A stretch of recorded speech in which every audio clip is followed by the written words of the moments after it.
Mohi e motle wa lenaneo la Sesotho Sermons and Programs o amohelehile he letsatsing lena le monate, letsatsing lena la sabata se molemo sa Morena Modimo ya reng ho wena o sebakeng se nepahetseng ka nako e nepahetseng. Ke wa hao wa ka mehla, ke thapelo a letete, ke letete la mohale. Phutholoha he mohi e motle hobane ke moo Morena Modimo a o batlang o le hona teng hona mona, mme o tshwaretse ditaba ka metsotsonyana ena eo nna le wena re tla be re na le wena mohi e motle. Jwalo ka mehla e re ke o hopotse hore ke re o tla ka mona ka YouTube, o tla le ka mona ka Facebook, o wa ikgethela. Mme ha o so o le hona ka moo, o tlo o hopole he hore o nke nako o ke o nke link ya moo teng o e arolelane le metswalle ya hao, le bana beno, le basebetsi mmoho le wena, le bakereki mmoho le wena, le metswalle ya hao ya mohlomong ya high school ya kgale kwa. O ba jwetse hela nako ya lenaneo lane le monate lane la Sesotho Sermons e se e fihlile ke ena, ba tle se ke ba feta mohi e motle. Ha o na le dipotso, o na le ditlatsetso kapo le dikopo tsa thapelo ho thuto ena eo re tlang kamanong le thuto ena eo re tla bua ka yona kapo bophelong ba hao ka in general, o tlo hopole he hore o di type hona leboteng leo leo leng ho lona he mohi e motle. Sehloho sa thuto ya rona tsatsing lena se re fela o tla fana ka mabaka ho fihlela neng, mme ke tshepa hore e tla ba thuto e tla o tswela molemo, e tla o aha ka nako ena e kgutshwanyane eo ke tla be ke na le wena mohi e motle hoseng hona hwa sabata se molemo. Wa bona ke hela ke itlamela tsatsing lena, bane ba haeso bane ba tshwere ka matsoho kaofela, ke tla tsamaisa thuto e be nna ya tla arolelana le wena bohobe ba letsatsi lena. Ntle le ho senya nako he mohi e motle wa Sesotho Sermons and Programs, e re ke o meme re inamise dihlooho thapelong ha re tla qala thuto e kgutshwanyana ya letsatsi lena. Ha re rapeleng.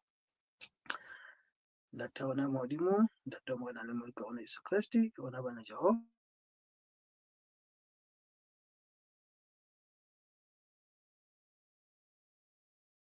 fanyanya ditaba tse matsohong tseo wena o tshwaretseng tsona, tseo batlang re di tsebe, re ithute tsona, di re atametse ho wena tsatsing lena. Above all, hore maphelo a rona a tle a be betere, e be maphelo a tsamaisanang le ka moo wena o batlang re phele ka teng tate. Hlonolofatsa tshebeletso ena, hlonolofatsa rona bohle ba mametseng, le nna ya tlang ho arolelana le bona lentswe lena ntate. O nthuse ke tle ke kokobele, ho se ke wa hlaha maikutlo a ka, ho hlahe fela tse tswang ho wena Jehova. Lebitsong le matla la Morena le Moloko wa rona Jesu Kriste, ra rapela. Amen. Mohi e motle e re ke o dumedise hape, ena ya ntseng a re ho wena madume ke wa hao wa ka mehla, ke yena thapelo wa letete la mohale. Tsatsing lena taba tsa rona re tla di tshwara dibakeng tse fapaneng, dipaleng tse fapaneng tsa Bebele, empa ke tla qala ka dipale tse pedi tseo ke batlang re ke re di bale, re ithute ho tswa ho tsona. Hoba sehloho sa rona tsatsing lena se re fela o tla fana ka mabaka ho fihlela neng. Ha ke re nke pale e kgutshwanyane e hlahang bukeng ya monna ya bitswang Jonas, ke thuto eo re e tsebang, ke pale eo ba bangata re e tsebang. Ke tla batla re qale ka tsona di le pedi, yona le pale ya mosadi wa Lota. Ha ke re qale ka ena ya monna ya bitswang Jonas, ke tla e bala hanyane ho tloha mono, ke tla be se ntse ke e bua ka yona jwalo ka ha nna le wena re e tseba. Ha re qala bukeng eo ya Jonas, kgaolong eo ya pele, temaneng ya pele, re lentswe la Jehova le ne le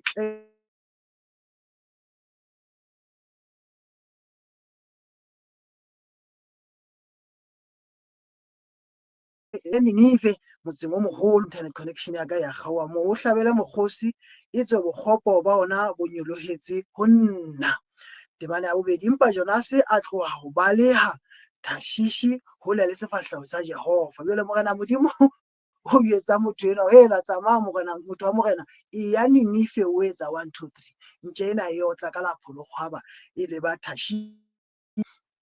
Mme re a tseba hore ha le sekepeng seo sa Tashishi ho ile a etsahala jwang, sefefo sa fihla sa nka sekepe sena ho fihlela ba hlokomela hore hae khona bothata bo ho yena Jonas, ba mo nka ba mo lahlela ka metsing, a kena ka hara mpa ya tlhapi matsatsi a mararo ho fihlela a bona hore ke ka hara bothata, a rapela mme Morena Modimo a mo utlwa a baka.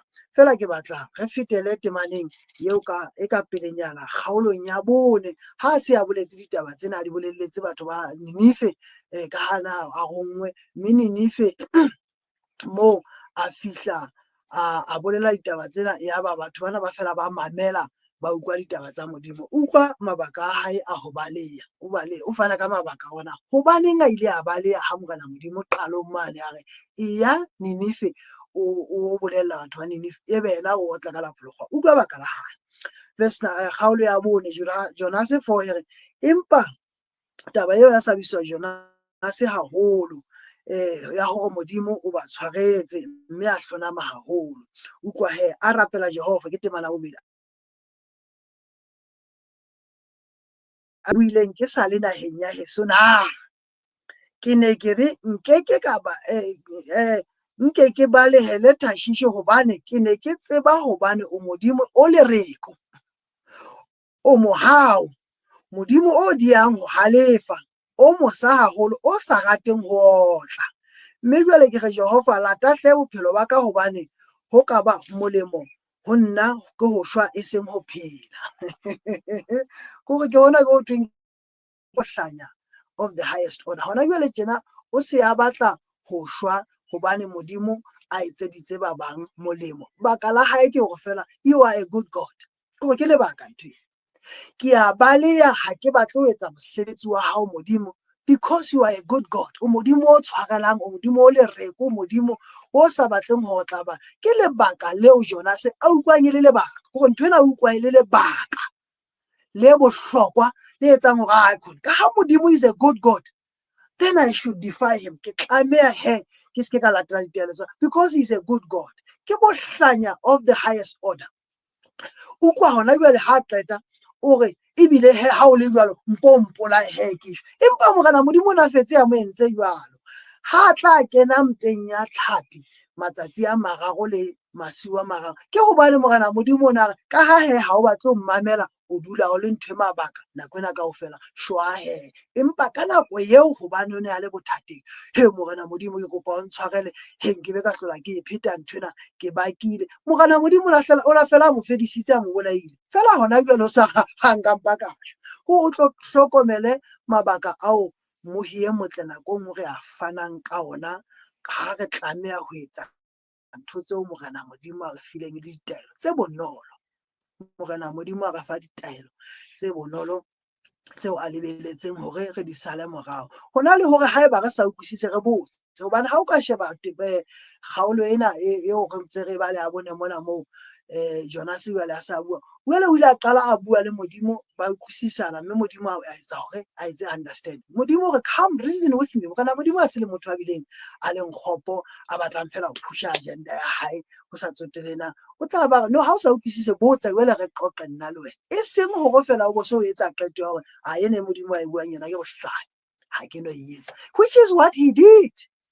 Ke ne ke tseba hore Modimo ya lereko ke tseba hore Modimo ya motle ya mosa ke mabaka a Jonase ao ha fana ka ona hore na hobaneng a ileng a se ke a latela ditaelo tsa Morena Modimo. E re nke pale e nngwe ya bobedi mohie motle re nne re ithute ka ditaba tsena tsa batho bana.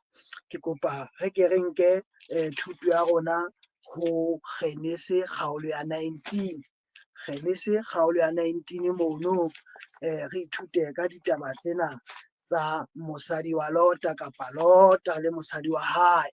Ha o bala kgaolong ya 19 mono wa tseba hore Morena Modimo na sa entse qeto ya hore o tlo tla a fedisa sebaka seo sa Sodoma le Gomora a bile a itse Lota ena a tswe a pholoha ya ba Lota o ntsa dika ho fihlela manyoloi ha o bala kgaolo eo ya 17 mono kgaolo ya 16 ho ela qetellong mono ke bona ke Lota 19 so Lota 19 ha o bala temane ya 10 mono tsa go ya ba banna bano ba nana beletsa matsoho mme ba hulela Lota ka tlung ho bona mme ba kwala monyako ke mona mo e buang ka ho etse ka ho ha ba kena empa ha ba baleya ke verse 15 itse ha meso e hlaha manyelo a kofisa Lota ka tsoha o nke mosadi wa hao le baradi ba hao a bedi ba le mona e se mohlomong wa timela tshenyehong ya wa Sodoma le Gomora. Mme ba montsha ka tlung ho motse. Itse ke bala 17 jwale. Itse ha ba se ba ntsheditswe ka ntle, e mong wa bona a re baleha o boloke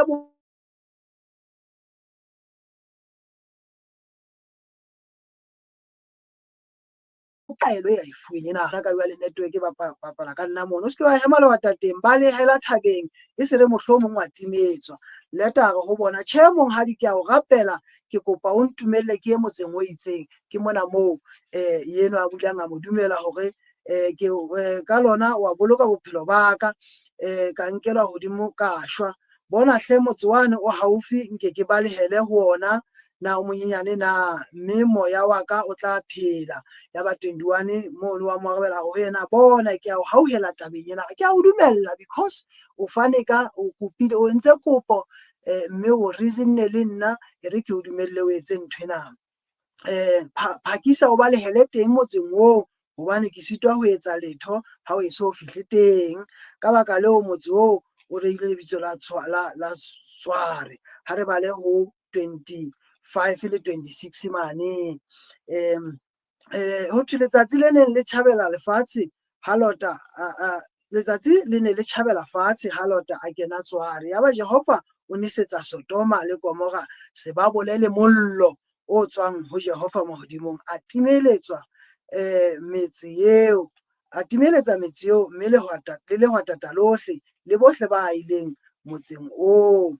Empa mosadi wa Lota a tadima morao, mme a fetoha seemahale sa letswai. Morena Modimo a hlonolofatse pala lentswe la hae.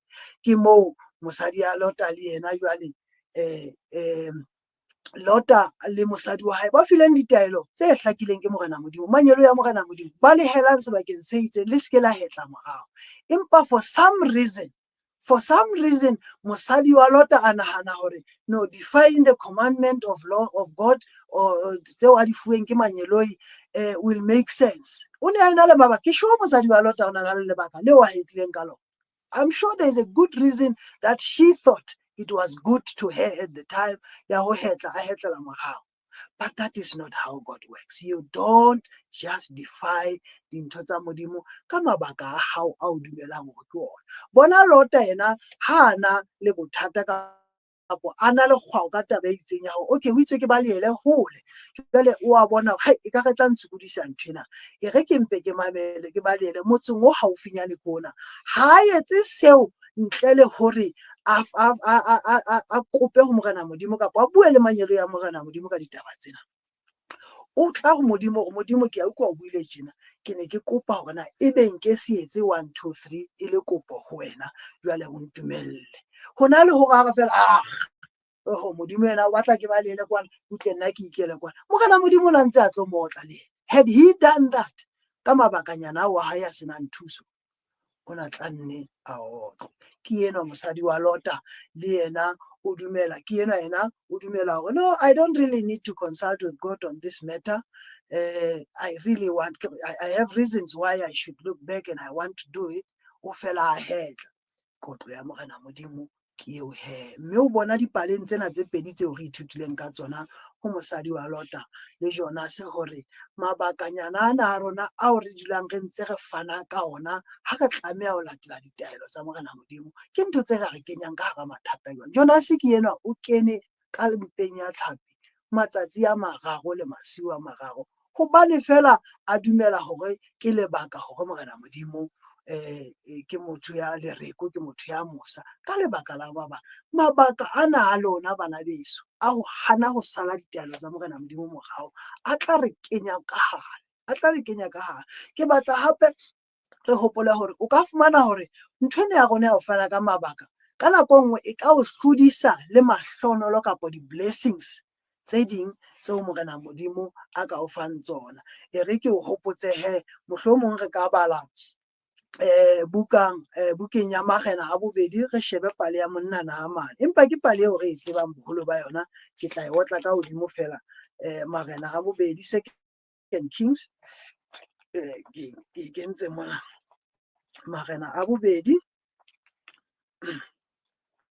2 Kings Kings tla mono ka mora Samuel a pele Samuel a bobedi re nke marena a bobedi buka ya bobedi ya marena kgaolo ya bohlano marena a bobedi kgaolo a bohlano temane ya 9 marena a bobedi ka kgaolo ya bohlano ho thwe ha o qala mona ho thwe Naamane molaodi wa makgotla e ne ile motho e moholo pela monga hae o ne a rorisa hobane Jehova o ne a pholositse Siria ka yena empa monna ena ya matla o ne a ena le bothata hoba e ne ile molepeha ho thwe ile molepeha ha o bala mo o tla ithuta hore ya ba ngwanana enwa yeo a neng a tle le yena le lekgoba ha hapa Samaria mane ne ya ba o a mo advise hore nna ke tseba moprofeta haeso kwana mo tswang ka teng ya bitswang Elisha ke moprofeta ya tlang ho thusa ya teng o re a o thuse ka ho tlosa lepera lena ha re ba le taba tsa etsa ha fihla ho Elisha ke batla ho di nka temaneng ena ya 9 ho thwe number 9 temana Naamane a ya ka pere tsa hae le ka koloi ya hae a ema monyako wa ntlo ya moprofeta Elisha a mo romela lenqosa a re ya o itlhatswe ha supa Jordane mme nama ya hao e tla boela ho wena e ntjhafetse o hlweke jo morena empa Naamane a halefa ke taelo ya moprofeta ya tlo mo pholo sena ke ngaka o tlile ngakeng e tlo o fodisa empa ena se le ngaka fela yena ke morena modimo ke lentswe la morena modimo lena hobane ke moprofeta modimo morena Naamane tsamaya o ya ka kwana o itlhwekisa ke se ke o tla fumana pholo jwalo ha o batlile 10 ke eno 11 ke eno Naamane a halefa bohloko a tloha ne ke le ka ntse hore moprofeta eno a lona o tla tswela ka ntle a eme a bitse lebitso la Jehova a ke rona o batla ka tsela eo o batla modimo a operate ka tsela eo wena a batlang ka teng modimo a operate ka tsela eo wena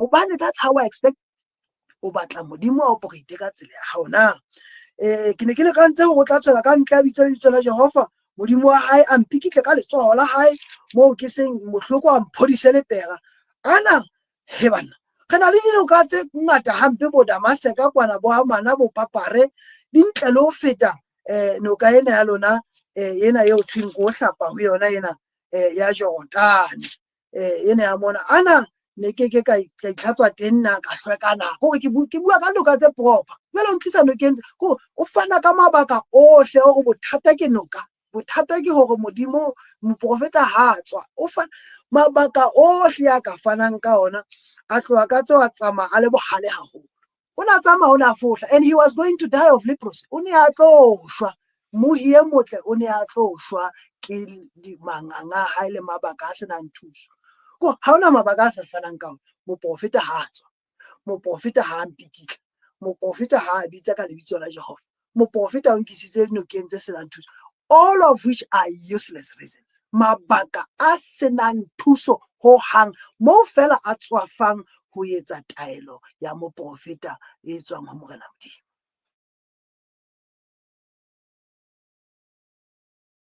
taelo eo morena modimo a mo fileng ka yona ya ba o ntsa fana ka mabaka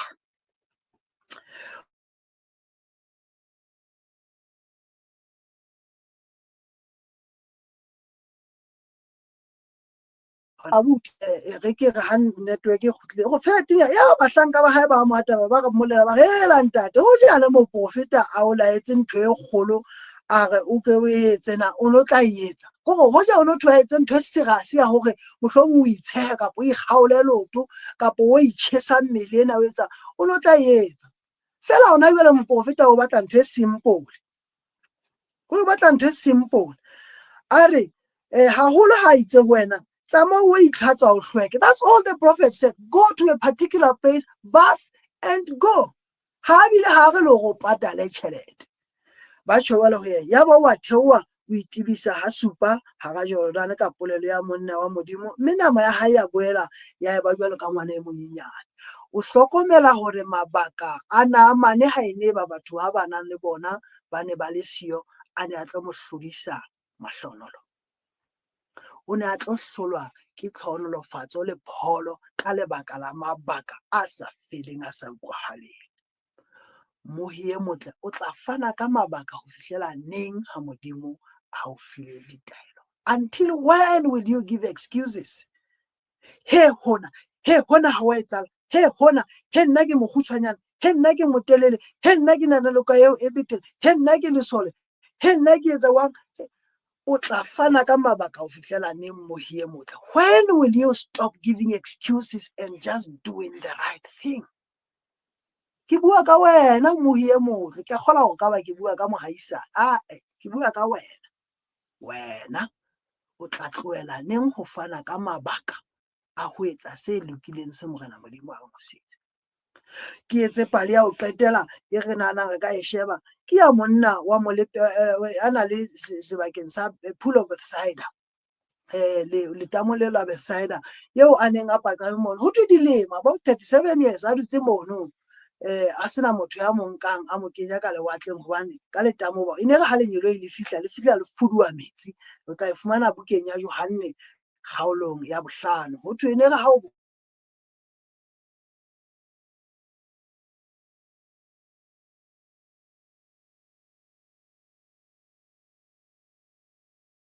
network e bapala ka nna, ho thwe ne tla ba o tla fola. Jwale ho thwe motho ena o na dula a re Jesu a re Morena Jesu nthuse. Well, ho etsahala nako ena kaofela ha ke tlameha ho kena motho wa pele, ke tlameha ke be motho wa pele a kena ka metsing, ba bang ba fihla ba mpheta ba kena ka pele ho nna, ke dutse mona ha ke na motho a nthusang. Ebe Morena Jesu o yena fela, pick up your bed and go, nka mealo ya hao o fohle.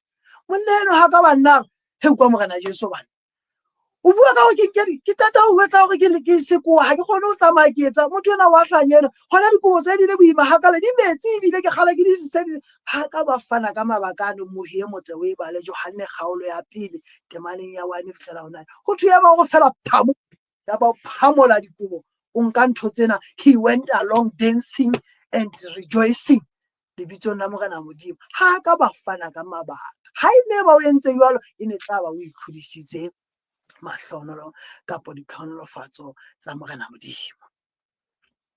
Banna ba bangata ba qetuwe ke ho fana, le basadi ba bangata ke ho fana ka mabaka ha ba tlameha ho etsa tse lokileng.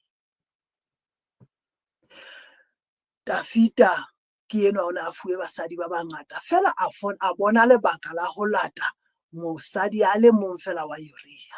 A bona e le lebaka ntho eno, ai mosadi le mong wa Uria. Jwale ha a sa etseditse le mosadi wa Uria ngwana, a bona e le lebaka e le hantle hore jwale a bolae Uria a etse dintho tsena tse ntse a etsa. Banna ba bangata ba qetuwe ke ho nna ba fana ka mabaka a siyo, ba ipha mabaka le ka kelello. No, it makes sense, the way e leng ka teng, no ha ke bone bothata, it seems to make sense. No, ka kelellong ya hao ka etsa sense fela. Morena Modimo ha a fane ka ditaelo tsa hae o hlakile ka tsona. Hopola monna Abraham Morena Modimo wa mo tshepisa hore ke tlo o fa ngwana we e leng wa hao, we e leng wa mosadi wa hao.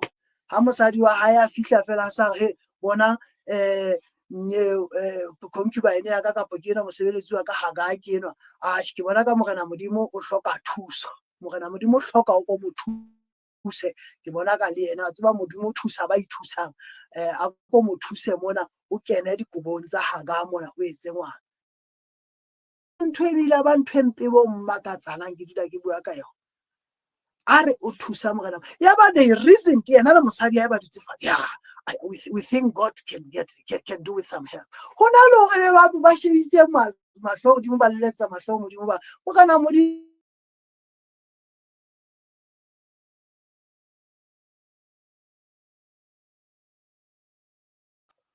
kapa re o fe thuso. O no nahana jwang gore a ko re fe sign nyana fela re tle re bone ho Morena Modimo a ka ba ile ba arabela hore no, nna nakong ya ka ntse ke tshwere nako ya ka, le ske la potlaka.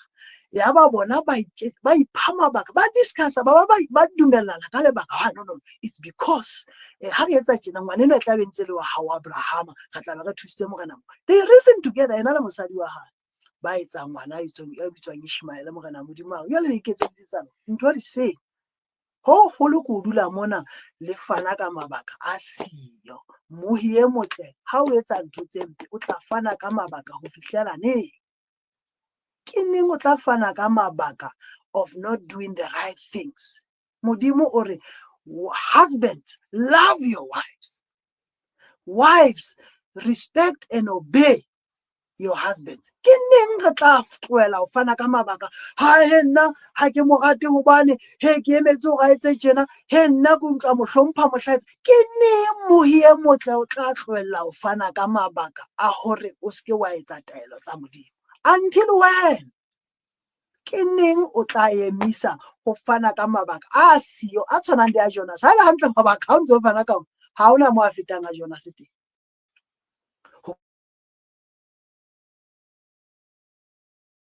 therefore I defy you o tla kena ka hara mathata ke mokgona o tla dula o le ka hara mathata nna ke tjena he ke nwa jwala tjena e khona e bophelo bona ha bo botle bo hana he nna ke hana ho kena sekolo he ke a faila ke etsa bang he nna e khona ke ta mane ke bua le motho e mong a re mo jele mosebetsi wa hae ka lebaka la botao ka o ntso tawela mosebetsi o tawela mosebetsi ha he ntate jwala o tso ile fela ka mabaka mono ka a dumela hore ke mabaka a hore na o bane a tawela mosebetsing he tjena mojwala bona monate he lelapa mosadi he eng bana eng nonsense how na mabaka there are no reasons good enough for you to go drinking at work I do not care hore na ke lebaka le feng o ntso etsa ntho di sele tlohela ho nna o itshidisa ka mabaka a senang thuso a ho etsa dintho di sele a ko di tlohela ke ne ke maoba mona ke ne ke mametse moruti e mong wa ka ke le conference-eng ya bontate mona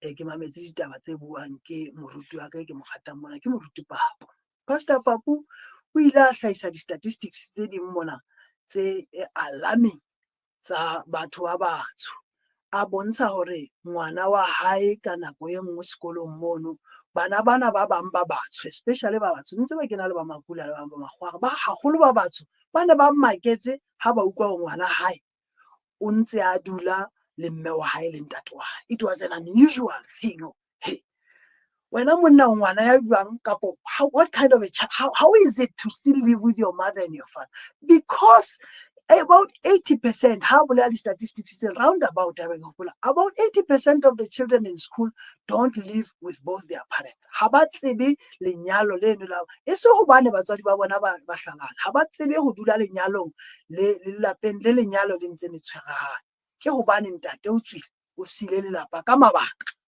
mme o tswile kapo mme o sile lelapa ka mabaka a tsena le mabaka ka bana le mabaka a sile bana rate ya divorce ya Afrika Borwa bathong ba batsho is alarming it is very rare ho ba le motswadi le ngwana ya ntseng ana le batswadi bobedi because of unnecessary divorces na re ka re se etsahalang rona batho ba batsho se fapane le se etsahalang makgowa kapa makula lenyalong ha se nnete e ke be ya ba jwalo fela how come hore rona ntho ya wa rwana ya difoso re iketse hodimo hakale fela ka dikobo tse metsi ke hobane fela re dula re ipha mabaka a hore why we cannot work and sustain our marriages why batho ba nna haeba ke hopola hantle ntse ke hola ke ne ke rutwa hore difoso ha se ntho ye leng ya Basotho ya batho ba batsho tjhaba sa Rantsho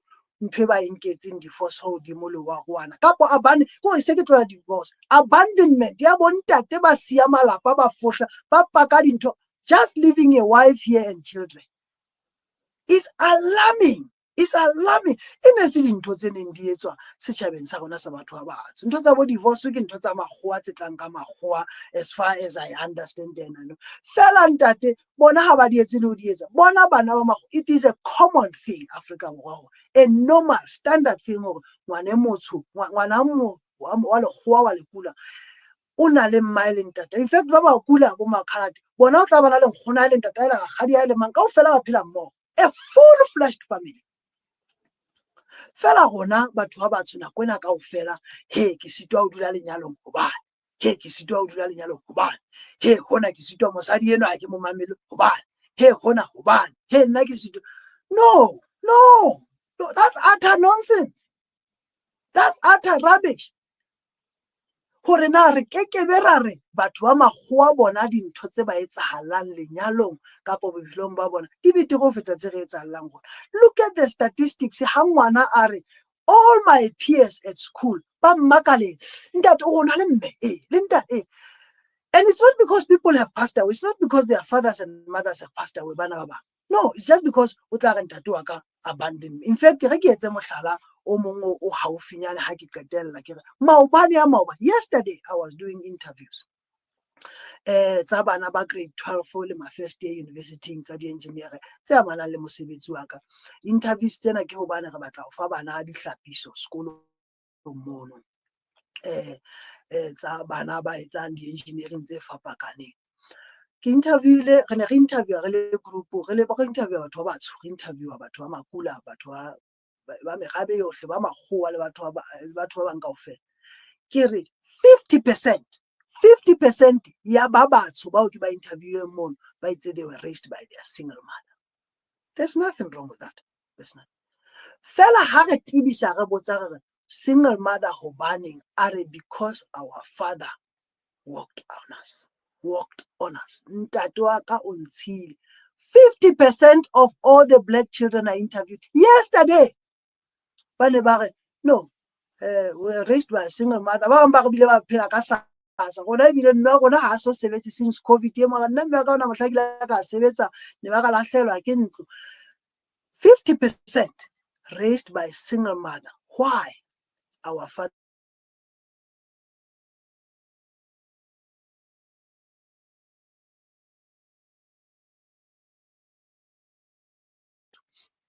I'm sure that those black men had reasons that they thought made sense at the time.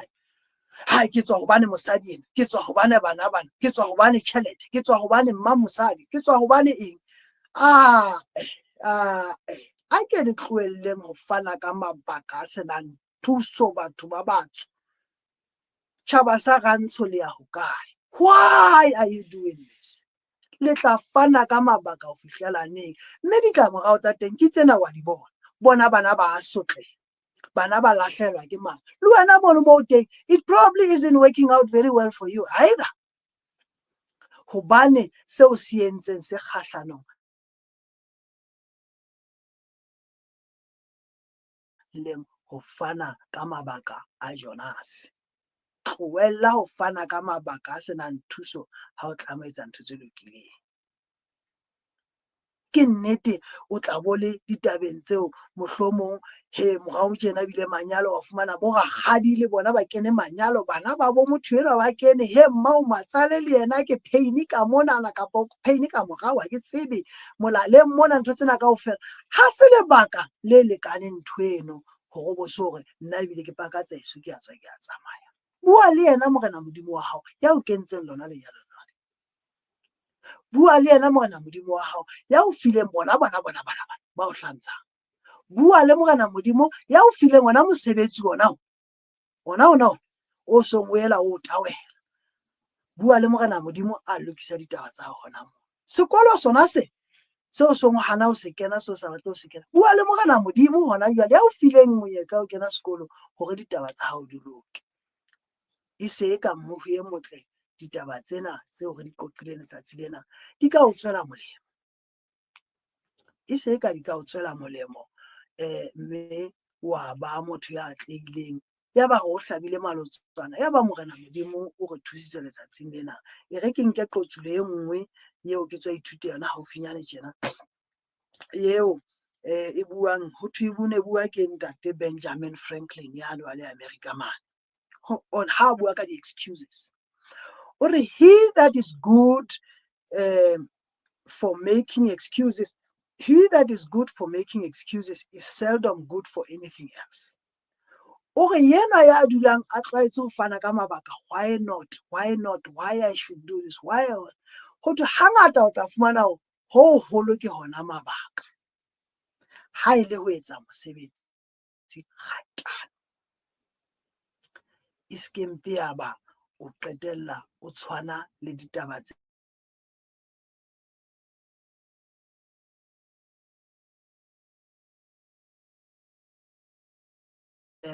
ke a kgola ke paraphrasing eo mme e mong eo wa sengodi eo ke mo ratang a buang ka yona mona, ho thwe ke mme Ellen G. White. Ha a bua o a re, if there was a good reason, a good enough reason for sin, then it would have ceased to be sin a long time ago.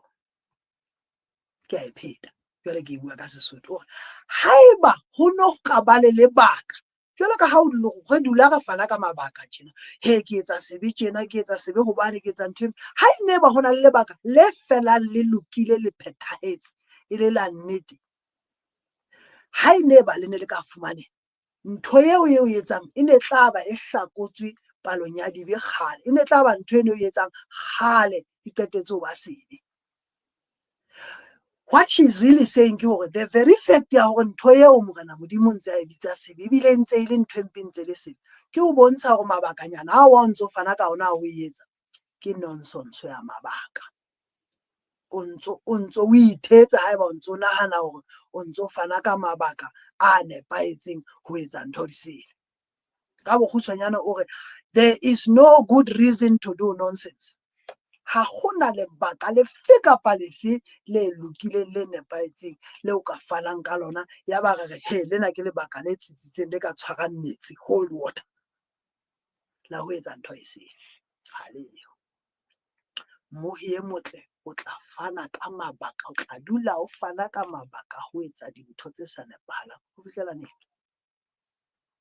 Morena Modimo a re hlohonolofatse, a re fe matla hore re tlohelle ho dula re fana ka mabaka ha re tlameha ho etsa ntho tse lokileng. Haeba re na le bothata, re lelaletse mahlo a rona ho yena Morena Modimo, a re thuse, a re fe matla, a re fe bohlale, a re fe disebediswang, a re bontshe tsela, a re fe bao ba re thusang hore re etse tse lokileng, hona le ho leka ho fana ka mabaka a siyo for doing the wrong things. May the good Lord re fihle pheletsong ya letsatsi ya thuto ya letsatsi lena e re ke o lebohe ka nako o iphileng yona, ke o leboha haholo e se ka Morena Modimo a ka o hlohonolofatsa, ke tshepa hore o hlohonolofetse. Nna ke ithutile dintho tse ngata ha ke ntse ke lokisetsa thuto ena, ke ithutile dintho tse ngata ha ke ntse ke fana ka yona, mme ke tshepa hore le wena o fumane tse molemo ho yona mohi e motle. Ka nako ena e re he ke shebe ho bana beso ba ka morao ba emeng ka moraka ba ntseng ba nthusa ho etsa mosebetsi ona, re le moifo wa Sesotho Sermons and Programs ke kgaitsedi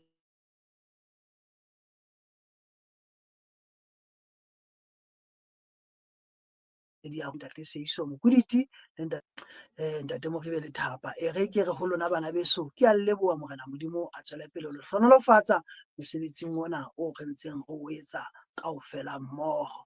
Ya reng ho lona madume ke wa hao ka mehla ke thapelo a letete la mohale, empa pele ke ho a madume ke re kwale ka thapelo, re le se ke ra lebala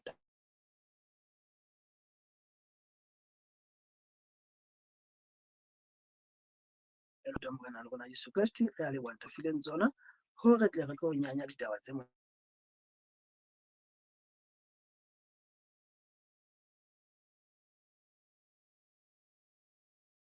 thuse di dule dipelong le dikelellong tsa rona hore re tle re be ba atlehileng, re tle se ke ra qetella re tshwana le Jonase, re fana ka mabaka a siyo nako le nako ha re tlameha ho etsa ntho tse lokileng. Re hlohonolofatse, re bontshe tsela, re tataise ka Jesu Kriste Morena le Mmoloki ra rapela. Amen.